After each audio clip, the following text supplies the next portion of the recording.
Well, hey everyone, welcome to the Movie Review Mom YouTube channel. I'm super excited to talk about this movie today, Avatar: The Way of Water.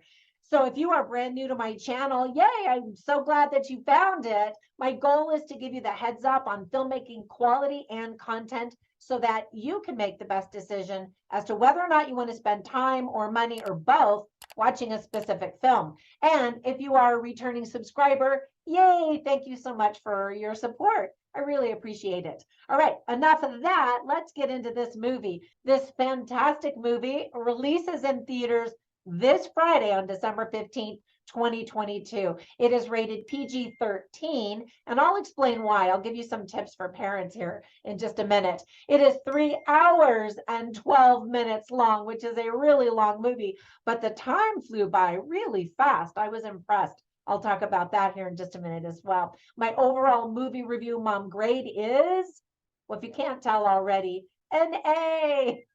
But let me explain why. I'll give you an overview in a nutshell, and then I'll point out things I liked and didn't like, as well as offer tips for parents, themes worth talking about, interesting lines, and even recommendations for another film that you'll definitely like if you like this one. You ready to get started? In a nutshell, it has been 13 years since we fell in love with the magical land of Pandora.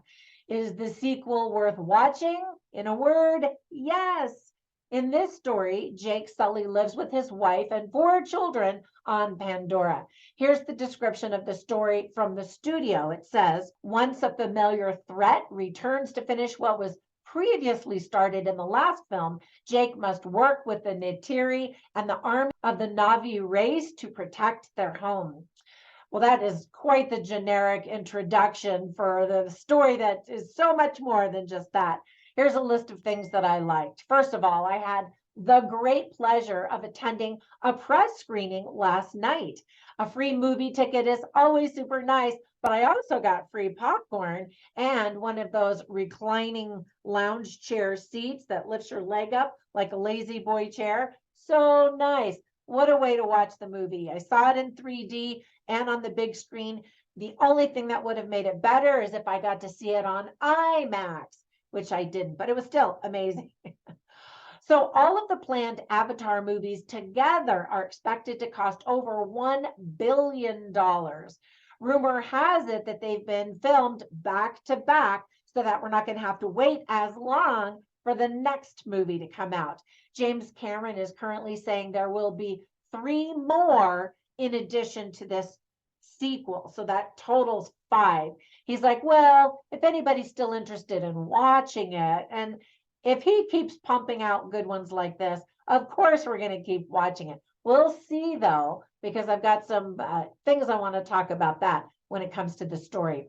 But the special effects are unbelievable, stunning, gorgeous, incredible. This absolutely must be seen on the biggest screen that you can find or afford. I know it's pricey.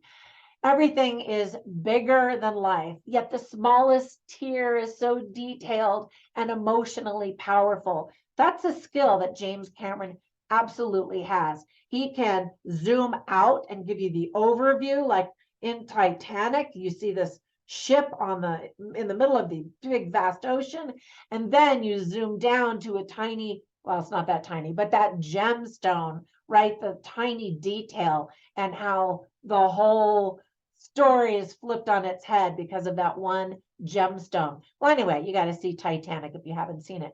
But it's interesting that there's so much water in this one and in Titanic. I'm sure director James Cameron learned a thing or two about how to film in water. Critics and audiences have already been tossing around the word experience. And I absolutely agree. This isn't just a movie, but an experience. It is probably the most immersive movie I've ever seen. And the second would probably be the first Avatar. And if you've seen that first Avatar, you know what I mean. If you haven't, you're in for a treat. You feel like you're in Pandora. You can practically feel the water on your skin and the wind in your hair. with my 3D glasses on, I honestly thought for a second that I was going to get rained on when, it started raining in the rain sequences. I was like, is it raining in here? Did they squirt water in here? That's how it felt. When the huge creatures or the huge watercraft come crashing down, you feel the heft and their power. I remember after the very first Avatar movie came out that people were watching it over and over again until they became actually depressed that they had to live in our world and not in magical Pandora. I know that sounds crazy, but yes, that was an actual thing. There was this movie depression. Kind of the next similar thing I could compare it to was after the Avengers Endgame, when everybody was so depressed. Do you remember that? It was like that. That's how magical this place is. Now, a dear, dear friend of mine became so obsessed with Avatar that he began blogging on their blog posts on their forum until his comments caught the eye of Disney, and they invited him in, interviewed him, and he was offered a job as a Disney Imagineer. Yeah, he's that good of a writer, but that's what passion can get you. So it's a true story, by the way. I totally didn't make that up. There's been a lot of talk about the frame rate that was utilized in the making of this movie. Now, the industry standard is 24 frames per second. So I got to see the movie in 3D, which was super immersive and awesome. And in fact, I'm not even sure if it's being offered without 3D right now, just to start everybody off. James Cameron decided that only certain scenes would use the high frame rate technology. And some people said that they can actually see that in the movie when it changes. I don't know that I noticed that at all, but I thought that that was an interesting comment. Now, Kate Winslet did all of her underwater stunts herself. She broke Tom Cruise's record for filming underwater at 7 minutes and 14 seconds. So the entire cast, many of them returning from the original, all the big names, they spent about a year training underwater with a breathing coach who was an expert in training underwater sequences. Well, not necessarily for filming, but obviously that's what they did. They built this massive tank and did a bunch of diving. And so what you're seeing is the motion capture of these actors, with all the little dots. And in fact, they said they were a little nervous because, they're hooked up to electronic devices. And then the director's saying, now go get in that tank of water. And they thought they were going to get fried, because nobody had really done that before. There was, like the last Avatar, new technology that was invented just to see what they could do. And it makes for just stunning scenes and incredibly realistic. I don't want to say animation because that's not what it is, but they don't look like, special effects. I don't know. It looks real. It's just amazing. The musical score was composed by Simon Franklin after James Horner's death in 2015. He had done the music for the very first Avatar. And I noticed a difference in the first Avatar with James Horner. That music was constant. You knew the theme and it just was sweeping and perfect. And not so much in this one with a different composer. Now Franklin worked on the first Avatar, but there was just something different about it. There is so much action. There are plenty of slow scenes that allow you to just take everything in. And that's why I say it is an experience. It's not just, here's the story, this is what happens, on we go, here's the climax, here's the, blah, blah, blah. It's experience every moment of it. And I love that about this movie. I love that the forest Na'vi look just a little bit different than the water Na'vi, so that you can tell who is who. Plus, it shows a type of evolution in the species that I think is pretty fascinating. They actually have developed bigger arms, almost like fins, bigger, wider tails, almost like a fin. And you'll see that. And so I think it's pretty cool. And it offers an a great opportunity to talk about different cultures, ethnicities, merging, coming together, appreciating the differences, and all of that. The imagination and creativity of the designs are just ridiculously impressive. I heard someone say how amazing it was that actual humans thought of all of these creative things in the movie. And I stopped and I was like, that's so true, because if someone said to me, make this Avatar movie, it would look nothing like what we see in this masterpiece of filmmaking. So now I was worried about a movie that would take over 3 hours, but I admit that the time flew by very quickly. I did have to run out to the restroom and come back. I mean, I think a lot of people are going to have to do that because it is long. So choose your moments wisely. Now, we all know that director James Cameron, or Jim Cameron, as his stars call him, he does an outstanding job creating epic moments whose scale is massive and mind-boggling.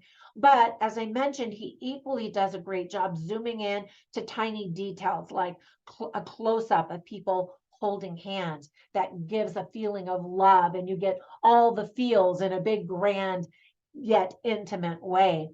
Everything looks so real and seamless, as I mentioned, between the humans and the other creatures that share the space on Pandora. You instantly believe it all. Technically, it's just a marvel what they have created. And I've watched some interviews from some of the stars just saying what an honor it was to be a part of the first one, and then to have this turn into a huge franchise, which it will, because it's so popular and so beautiful.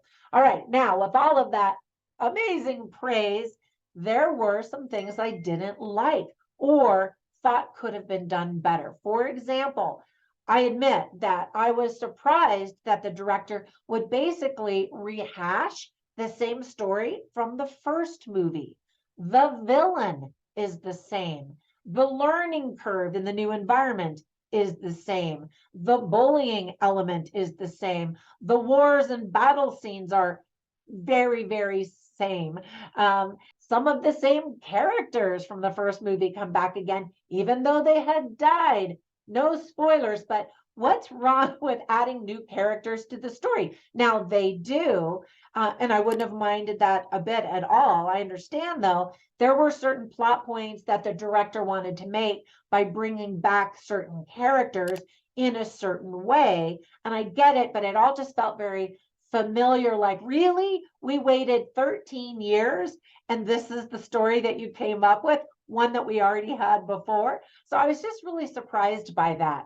There also isn't nearly as much humor in this sequel as there is in the original Avatar movie. And I really enjoyed that element.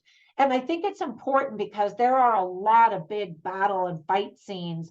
And it feels more like a dramatic movie than a comedy or action movie with comedy. It feels very dramatic the entire time with just a few moments of levity.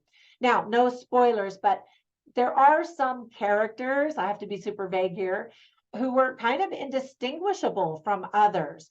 They even looked very similar. And I had a hard time thinking, which one is that? And that's not good design. That sweeping musical score that I mentioned from the first Avatar didn't really come back in full force like it did in the first movie, and I missed that. There is a birth that simply has no explanation, and so I wonder, will it be explained in the next sequel? To me, it's lazy writing to say, oh, we don't know why this is, but here you go. And I was like, okay, well, we'll see if it turns into a deeper story. I don't know. But it kind of felt like there were a lot of elements in this first one that were sort of buying time for the big reveal for the next sequel. We'll see. And let me know if you felt the same way. We also don't quite understand why the humans make certain choices that they do. You think after the first movie, those humans would have learned a lesson or two. They go back to repeat the same mistakes, basically, that they made the first time. So by the end of the movie, you're embarrassed to be a human. And I assume that we're going to get more information in future sequels about that as well. It's just so colorful, so beautiful to look at. So let me give you some tips for parents because kids might be interested, and they should be. They'll be rewarded for watching this beautiful movie. However, here are some of the content pieces I want you to be aware of. There is partial nudity. And what I mean by that is these Navi women have just very small little things covering their front, right? And from a side view, you get a pretty good look at what's happening there. So just saying, there is also strong violence with various weapons. Some of the violence is with blood. Some of it is brutal. For example, we actually see a bloodied arm rip in half and go flying off. That's disgusting. Lots and lots of destruction. Men hunt and kill creatures. People and creatures die. There is intense action and fighting. There's profanity, including one F-bomb, which we didn't really need the F-bomb. I mean, they were able to, get through all of the stuff that they did without dropping F-bombs. And so now let me tell you some of the themes that I thought were illustrated very well. Family, of course, is a huge theme. Sacrifice, parenting, and probably the most humorous parts of the movie had to do with watching these two parents try to figure it out, try to get their kids to obey, try to help their kids learn important lessons. Also, ultimately, this is a love story between my Jake, and his love as they first meet, and then assuming they get married, we don't really see a wedding so much, sort of. Well, they kind of married themselves in that. Don't want to give you any spoilers if you haven't seen the first one. But anyway, it's a love story, and as their marriage, their relationship evolves, and now they're bringing children into it. It's very sweet. Another very strong theme is protection. I'll share a line with you here in just a minute about that. Other themes are standing and fighting, indigenous people versus colonizers, and nature versus man. So I always write down lines while I'm watching the movies, basically so I can share them with you so you can get a taste for the dialogue. And so I didn't write down any funny lines. Like I said, this is nothing like a big ha-ha out loud laughing type of movie, but I wrote down quite a few interesting lines. So Jake says, he's played by Sam Worthington, who does a great job, and he says, it goes by too fast, like a dream, and he's talking about life in general, and boy, is that the truth. And then a couple of times, Jake also says, happiness is simple. And I agree. I think that's great advice to all of us, that we fill our lives with so many complicated things and even expectations or desires, even, that just surrounding yourselves with the people that you love, having what you need for shelter and food, and that kind of stuff, that's a happy life, a simple life. And then I laughed because there's a quote by one of the water people, we'll say, played by Bailey Bass, and she says, the way of water has no beginning and no end. And I thought that was lovely because it alludes to when babies are born, there's water involved. But somebody was joking and saying, yeah, because this movie is kind of recycling what we just saw in the last movie. Anyway, another thing she says is water connects all things. And then Jake finally also says, a father protects. That's what gives him meaning. And he really struggles with that in this movie, that he's supposed to be protecting his community, but he can't because he needs to leave his community because the bad guys are going to hunt him down and kill his family. So in order to protect his family, he can't protect the community. He has to leave his community, and so he really struggles with that dilemma. How does he do both? And is it even possible to do both? Well, I won't give you any spoilers on that one. All right, so the one recommendation I have for you to watch is to watch the very first one. If you haven't seen it yet, watch that one first, just so you can fall in love with the characters and see what they're all about. Because while the meat of the movie is this nuclear family, there are lots of other characters going on, and that especially the married couple, can kind of get lost in that big shuffle. And so I want you to fall in love with them and see their story before you see this one. So there you go. Thank you so much for letting me talk about this movie. And I'm sure as soon as I click end video, I'm going to think of all the things that I didn't say. Comment down below. Let me know what you think of this movie, what you loved, what you hated, if anything. And I hope you enjoy it. I think that you will. It is just for technology's sake alone, absolutely stunning. All right, have a fantastic day, and I will catch you in the next one. Bye for now.